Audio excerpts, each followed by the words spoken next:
Hola, ¿qué tal? ¿Cómo les va a todos? Bienvenidos a una nueva edición de Hipertexto 23, que hoy, de alguna manera, se tiñe de sangre, crímenes y delitos, porque contamos con la presencia de una gran perfiladora criminal a quien pasamos a presentar.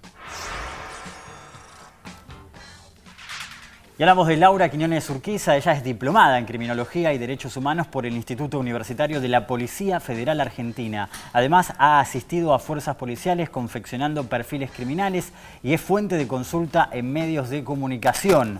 Es columnista de La Nación y coautora de artículos criminológicos junto a perfiladores del FBI. Compartimos una frase: Juana tenía ojos soñadores porque alimentaba su alma matando ovejitas.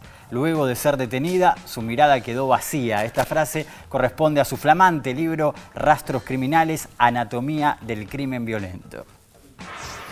Tremenda la frase, ¿no? De esta persona que mata viejitas. Laura, muchísimas gracias por estar en Hipertexto. Gracias a vos por la invitación. Bueno, y es una de las tantas historias, ¿no?, que contás en Rastros Criminales, primer libro, que cuenta con prólogo de Claudia Piñero, y ahí ya empieza el vínculo con la literatura, de alguna manera con el policial concretamente. La primera pregunta es cómo surge la idea de escribir esta serie de historias sobre grandes criminales o grandes delitos. Me imagino a partir de tu experiencia, de tu trabajo, pero ¿cómo surge el incentivo para escribir?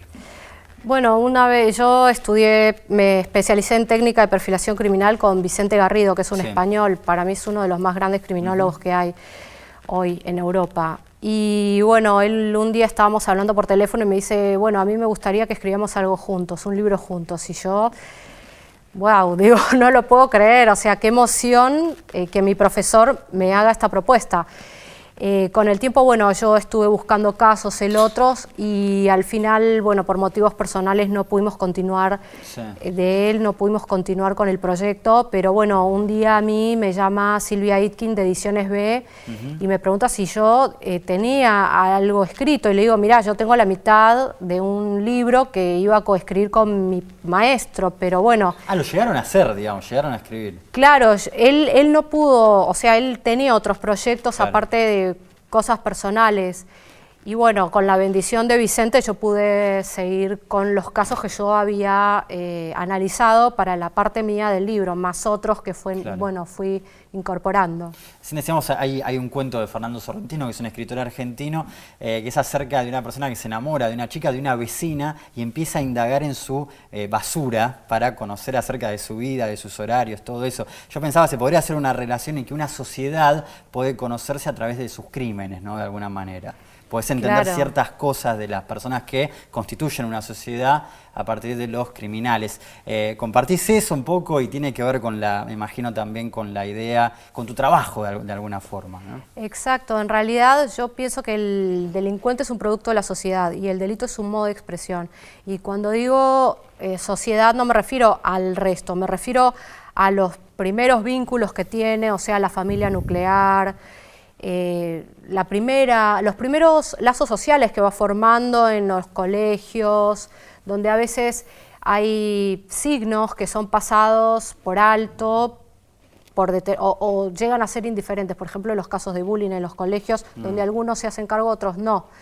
Pero bueno, es la sociedad también la que de algún modo u otro va generando este tipo de comportamientos, ¿no?, en algunos sujetos que tienen ciertas vulnerabilidades psicológicas o emocionales. Ahora, es fuerte lo que dijiste, vos decís que es un producto de la sociedad. Yo creo que sí, porque un niño, no nace psicópata, tiene, por ejemplo, alguna predisposición a hacer una psicopatía, pero es también el ámbito, o sea, es también el entorno lo que contribuye a esto. Eso. Claro, lo que alimenta esto. Vos tenés ahí que yo cito cuando hablo de Jim Jones, el líder de Guyana, ¿no? Una secta que él forma y con la cual logra la esclavitud psicológica de más de 900 personas que al final matan y se suicidan. Bueno, Jones en ese caso es un sujeto que tiene una gran capacidad, es decir, que se presume psicopatía o un trastorno narcisista de personalidad maligno. Pero vos tenés casos como, por ejemplo, el de James Fallon, que es un neuropsiquiatra de California, o neuropsicólogo, no recuerdo, él hacía resonancias magnéticas de los sujetos a los cuales él estudiaba, que eran los criminales más crueles, más violentos. Y muchos tenían una resonancia de determinada manera, los peores. Bueno, él encuentra una que no tenía nombre, pero resultó ser la de él. Y él nunca cometió un crimen. Y esa resonancia era muy parecida y tenía un montón de signos que eran compartidos con la de estos criminales. Está bien, pero yo te pregunto, con diferentes condiciones de vida o de familia, ¿alguien puede ser diferente entonces? Yo creo que sí, que hay... Más allá de la inclinación psicopática que pueda tener una persona. Claro, incluso existen en criminología lo que llamamos los sociópatas, es decir, aquellos sujetos que se comportan como psicópatas porque el contexto los lleva a eso, ¿sí? Hay un contexto determinado en lo social, en lo psicológico, en lo vincular, y en lo genético muchas veces, ¿no? O anatómico, que los lleva a tener estas conductas de apego al delito o indiferencia emocional con respecto a los otros. Ahora, contame del eje que vos creás en el libro, que tiene que ver con una primera ya tipificación de criminales de alguna forma, ¿no? Claro, sí. Una división que haces.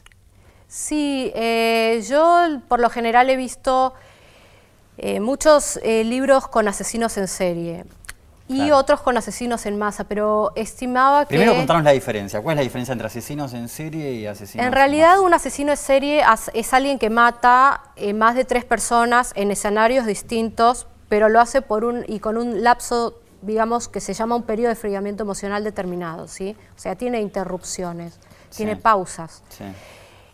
Y mata por una necesidad psicológica, porque lo que obtiene con eso es una satisfacción emocional que no obtiene con otra cosa. Y es eso lo que lo diferencia, por ejemplo, de un sicario que mata por dinero o por tener un lugar de poder, por ganar un lugar de poder, ¿sí? Como por ejemplo en las mafias. En cambio, el asesino en masa es alguien que no elige por víctimas, sino más bien elige el escenario y todas las víctimas que están ahí adentro. Por ejemplo, pueden ser colegios, pero son más de 4 personas en un... Esos que pasan en Estados Unidos, que siempre vemos las noticias, claro, ¿no? Shooters, school shooters, o sea, que matan en colegios. Y el asesino en masa mata más de 3 personas en un mismo escenario. Puede también convertirse en un asesino spree o itinerante, es decir, aquel que mata, como aquella película, no sé si te acordás, Un día de furia, donde Michael Douglas tiene un día de furia y sale a matar lo primero que se le pone o que se le opone. Claro, eso sería otra... Claro, ese es un spree, es decir, que no tiene un periodo de enfriamiento y va por los lugares. Bueno, un asesino en masa puede llegar a ser un asesino spree cuando sale de ese escenario que eligió para matar y se cruza con determinadas personas y las mata. Es decir, pasa de una tipología hacia otra. Y lo que yo había encontrado era que, bueno, no veía en un libro que se encarguen, que haya, o sea, al menos de lo que a mí me ha llegado, que se encargue de delincuentes sexuales. Y me parecía que era importante, más que nada para crear conciencia y prevención con respecto al tratamiento. Después de esta gran manifestación, de esta gran marcha Ni Una Menos, se vuelve un tema que resignifica un poco parte de este libro, ¿no? Porque hay muchos casos de violadores, por ejemplo. Sí, hombres que odian a las mujeres y las matan para darle un castigo, para castigarlas, como por ejemplo tenés en el capítulo No nos vamos a ir hasta que no lo entiendas, de Moisés Itolle, que él mismo reconoce haber matado a las mujeres para enseñarles, para darles una lección. O sea, un sentimiento de resentimiento, vendría a ser un femicida serial. Es impresionante esa historia. Después está el caso del violador de Recoleta, que fue un caso también muy resonante dentro de nuestra sociedad, digamos. ¿Cómo llegaste a ese caso, por ejemplo? Contaba un poco la... Bueno, a mí me había interesado todo lo que escuchaba, veía en los medios, y había salido un mapa en la revista Para Ti. Sí, donde iba detallando. Donde se iba detallando. Claro. Y ahí, dentro de lo que es la perfilación criminal, hay una herramienta que se llama el perfil geográfico criminal, con el cual uno va analizando el desplazamiento, ¿sí?, de un agresor serial, y depende con qué violencia actúa, con qué eficacia, podemos inferir en lo que se llama una zona de confort, de comodidad. Y por lo general... Es ir a los mismos lugares, ¿no? Es a los lugares donde él se siente más cómodo, y por lo general son los lugares cercanos al domicilio o al lugar de trabajo. Si bien hay otros agresores, por ejemplo, como tenés el caso de el violador de la bombacha, que era más bien un viajero, no era un sujeto que actuaba en una misma zona, sino que él tenía la inteligencia suficiente como para explorar nuevos lugares, que eran ajenos al lugar de trabajo o lugar de residencia. Yo recuerdo haber trazado una aproximación de perfil criminológico y haberme acercado espontáneamente a una fiscalía donde, bueno, me atiende la fiscal Cristina Camaño y, bueno, le entrego lo que para mí era la historia de este hombre o una aproximación a dónde podría vivir, cómo iba a atacar, qué era lo que le decía a las víctimas. Él, ¿no? Él fue juzgado, sí. Y bueno, tuve oportunidad de conocer en ese momento a esta fiscal que la verdad yo la admiro muchísimo. Impresionante. ¿Sabes qué pensaba también el peso que tienen los casos policiales? Mientras veíamos estas imágenes, dentro de lo que es la sociedad argentina, los medios, la literatura, el policial hoy tiene realmente un alcance, una llegada, una cantidad de ventas impresionante. ¿A qué lo atribuís vos? O sea, teniendo en cuenta esta experiencia que venís llevando con tu trabajo, ¿por qué genera tanta fascinación los casos policiales? Yo creo que hay ciertas épocas, no sé si te acordás es que verdad, hará, va cambiando inclusive. Va cambiando el interés, porque acordate, hará unos más de 10 años donde estaba el interés en la gastronomía, había un auge y todos queríamos ser, no sé, el Gato Duma, Francis Malman. Bueno, ahora pasa esto y yo creo que han contribuido mucho las series como CSI Las Vegas, que bueno, uno de mis prologuistas es el asesor de CSI Las Vegas y de Bones, la serie Bones. Bueno, todo ese interés que lograron crear las series de Hollywood, yo creo que ha contribuido mucho a que la gente sepa cómo se maneja en realidad el estudio y el análisis criminal, ¿no? Durante la investigación, aunque en las series o películas siempre está mucho más bajado para que la gente lo metabolice. Pero te iba a preguntar, vos que realmente trabajás de eso, ¿hay mucha fantasía en la manera en que uno cree que se realizan esas investigaciones? ¿O es más o menos como uno supone que es? En realidad no se resuelven en una hora. A mí, hace muchos años yo tuve un caso en el cual estaba tomando un café y tracé el perfil y iba dictándole a la persona que iba anotando y fue exacto, pero estas cosas, por ejemplo, a mí me pasaron y te pueden pasar una vez en la vida, pero por lo general trazar un perfil criminal y sentarte y analizar es muy exhaustivo el trabajo, 10 días, 15 días, para hacerlo perfecto, porque... Y concretamente trazar el perfil criminal, ¿qué quiere decir? Establecer los parámetros de conducta que tuvo una persona. Claro, a través de los parámetros de conducta que tiene alguien durante el acto criminal, tratar de sacar de ahí, de recoger, de pulir, todos aquellos patrones de su vida no criminal. Como por ejemplo, alteraciones sexuales, psicológicas, psiquiátricas, parafilias, es decir, alteraciones, o por ejemplo, costumbres, estilo de vida, probable lugar de residencia o trabajo, habilidades definitorias de su personalidad, y así unas cuantas cosas que uno puede llegar a sacar, depende del material que te llega, la fidelidad y la excelencia con que este ha sido tratado, ¿no? Bien. Quería volver al caso de Jones que nombraste, este creador de la secta, es la primera historia del libro, es realmente impresionante, arrancás con todo, digamos, ¿no? Exacto. Porque lo que se va inclusive creando una jerga, un idioma propio, como que pasa con todas las sectas también. Claro, se va creando como un código que comparten cada uno de los integrantes de esa secta. Pero en un momento decís que al revés del sentido común o de lo que uno pensaría, no son por ahí las personas con menos recursos intelectuales las que más pueden caer, las más propensas a caer en este tipo, sino por ahí los más inteligentes, que tienen como cierta tendencia a quedar en esta red de las sectas, este tipo de lógica. Claro, digamos. Porque la gente es así. Es proclive esta gente porque tiene un tema desde lo afectivo, una pregunta existencial que no puede ser respondida y que crea un vacío existencial. Entonces estos líderes lo que dan es respuesta a esos vacíos emocionales, existenciales y espirituales.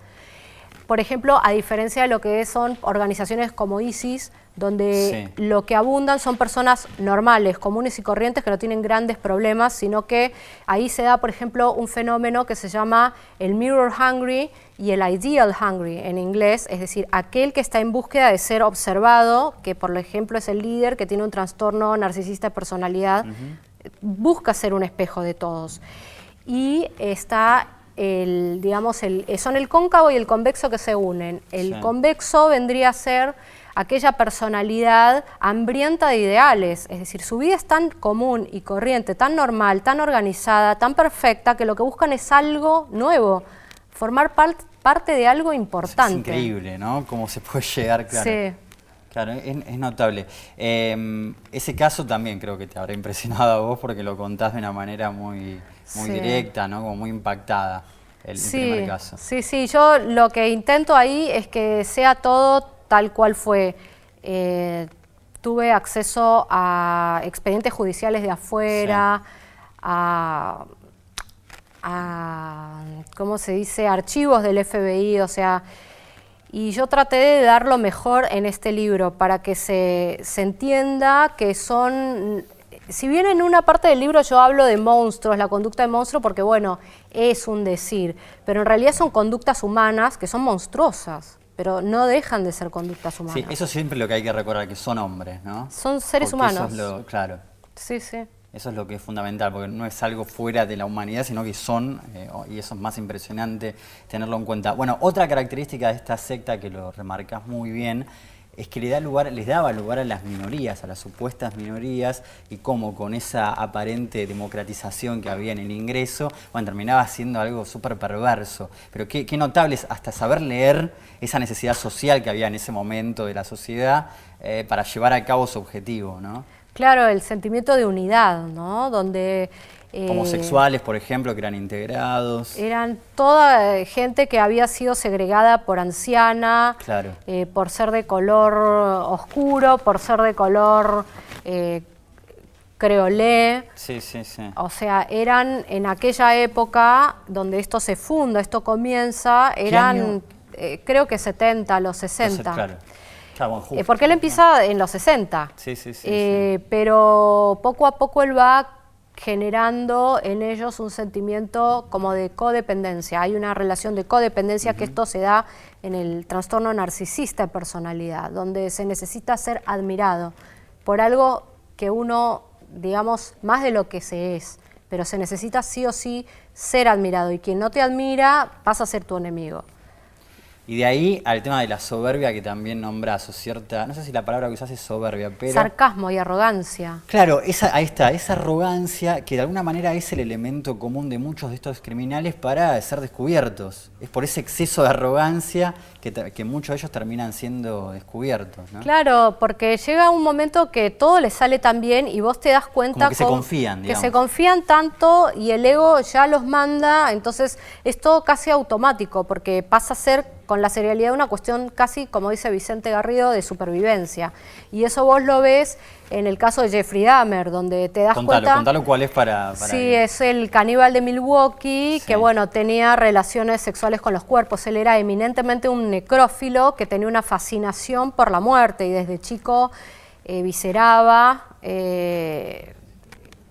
animales muertos que encontraba en la ruta. Y esto no le llamaba la atención a los padres.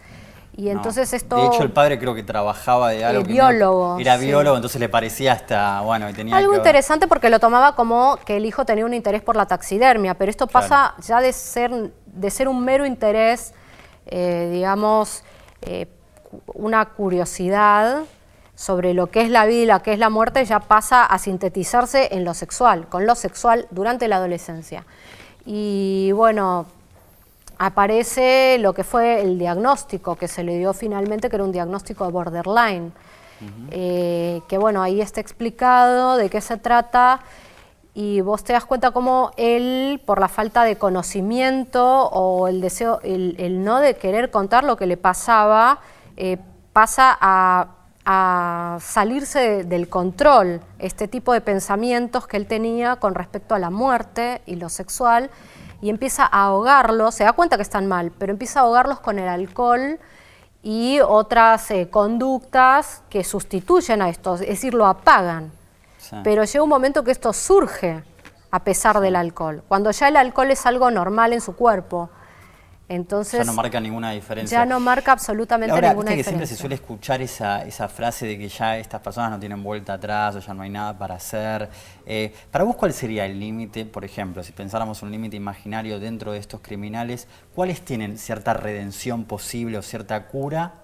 ¿Y con qué delitos vos ya decís no se puede volver atrás? O sea, no hay cura posible. A mí me da la impresión que ninguno de los que cito en el libro puede llegar a tener una vuelta atrás, salvo el violador de Recoleta con una terapia medicamentosa, un monitoreo, pero psiquiátrico, médico, pero después a Marcelo Ángel Fasano no podría pensar con respecto a él sin dejar de hacer esto. Y esto es una impresión mía, personal. Sí. Sin rehabilitación, yo creo que ninguno, pero una rehabilitación cabal, exhaustiva, verdadera y especializada, como se utiliza en otros países, como por ejemplo el tratamiento cognitivo-conductual, que suele ser eficaz hasta cierto punto, porque se les trata de bajar la impulsividad, ¿sí?, a esta adicción al sexo no consensuado, en lo que es el violador serial. El tema es serial. bajar la impulsividad. Claro. Por supuesto, la cárcel tampoco rehabilita nada, ¿no? Ese es el otro tema. Claro, depende. Claro, en realidad se dice que las cárceles, hasta empeoran. Algunas, claro, empeoran. ¿Y acá? ¿Las cárceles de acá? Yo tuve oportunidad de entrevistar al apóstol Jorge Pedraza, que fue el ideólogo del motín de Sierra Chica, en 2 oportunidades, una vez 3 horas y la segunda 3 horas y media. Yo en ese momento noté un sujeto sumamente adaptado, muy cordial, muy generoso en las respuestas, no nos pidió absolutamente nada a cambio, simplemente sabía que era una entrevista que iba a ser publicada en una revista mexicana de la UNAMEX, sí. Y la verdad que incluso nos atendió hasta con antibióticos. Y la segunda entrevista fue justamente en un momento bastante difícil de su vida, pero no dejó de atendernos, claro. Es decir, no nos dejó en banda. Y yo recuerdo que este hombre nos hablaba que había obtenido unos diplomas que eran de, ¿cómo se dice?, de biodiesel, de ayudante de notarial. O sea, él trataba de encontrar un oficio, una ocupación allí adentro. No sé si es así en todos los casos. Sí, tal vez no, pero bueno. Y por último te quería preguntar, hablando de que sacaste este libro, que supuestamente van a venir más libros, por tus lecturas, ¿no? Por literatura policial, ¿qué libro por ahí recomendás del género que esté bueno para entender más de investigaciones y todo eso? Claudia Piñeiro da algunas pistas. Sí, da algunas pistas. Yo por lo general no leo el género policial. Mirá. Pero sí he tenido oportunidad, de leer a amigos míos que me encantaron, Gastón Intelizano, Alejandro Soifer, Matías Bragañolo. Batista, ¿no? También. Vicente, que es mi profesor de narrativa, que es un genio. Y también, todo el resto de gente. Yo creo que hay gente muy talentosa. Enzo Maqueira, que me encanta, que escribió Electrónica también, que es un excelente libro. Laura, muchísimas gracias por haber estado en el Pretexto. Gracias a vos. Un gusto. Gracias también a ustedes por estar del otro lado. Nos reencontramos la semana que viene.